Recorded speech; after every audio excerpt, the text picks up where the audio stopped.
இந்த நாளின் தியானத்திற்காக எடுத்துக்கொண்ட வசனம் யோவான் 17:15. இது ஒரு ஜெபமாக, இயேசு கடைசி ஜெபமாக பிதாவினிடத்தில் சொல்லும்படியான காரியம். அங்கே சொல்லுகிறார், நீர் அவர்களை உலகத்திலிருந்து எடுத்துக்கொள்ளும்படி நான் வேண்டிக் கொள்ளாமல் நீர் அவர்களை தீமையென்று காக்கும்படி வேண்டிக் கொள்கிறேன். ஆண்டவருடைய கருசனை எல்லாம் அவரால் மீட்கப்பட்ட பிள்ளைகளுக்காகத்தான். அவர் தன்னுடைய சரீரம் சிலுவையில் அறையப்படும் முன்னதாக பிதாவோடு கூட ஜெபிக்கும்படியான ஜெபம்தான் இதுவாயிருக்கிறது. அதைத்தான் 16ஆம் வசனத்திலே பார்க்கிறோம்.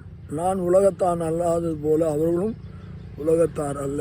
ஆனபடினாலே அவர்களை நீர் உலகத்திலிருந்து எடுத்துக்கொள்ளபடி நான் வேண்டிக் கொள்ளவில்லை. நீர் அவர்களை தீமையென்று காக்கும்படி வேண்டிக் கொள்கிறேன். இதற்கு தலைப்பு சொல்ல வேண்டும் என்றால், சேவ் ஃப்ரம் ஈவில்.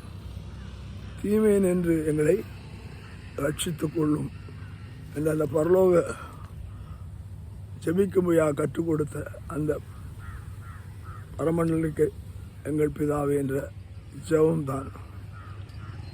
தீமையன் என்று இவர்களை ரட்சித்துள்ளோம். ராட்சியும் வல்லமை மகிமையும் அது தேவனுடையதாக இருக்கிறது.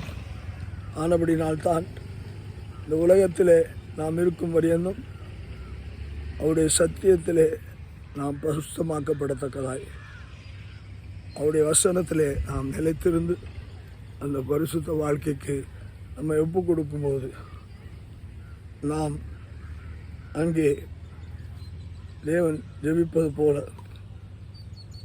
அவர்களை உலகத்தில் இருந்து எடுத்துக்கொள்ளும்படி நான் வேண்டிக் கொள்ளவில்லை, அவர்களை தீமை என்று காக்கும்படி வேண்டிக் கொள்கிறேன். அங்கே தீமைகள் வந்தாலும் காக்கும் கரங்கள் நமக்கு இருக்கிறபடினாலே காத்திடுவார். அவருடைய கிருபையினாலே அந்த கிருபையிலே நிலைத்திருப்போம். கர்த்தர் நம்மை பாதுகாக்கிறார். கர்த்தருக்கு துதி கனம் மகிமை செலுத்துகிறோம். இயேசுவின் கரங்களிலே வெற்றி பெறுவோம். வெற்றி நாளாகட்டும். ஆமேன்.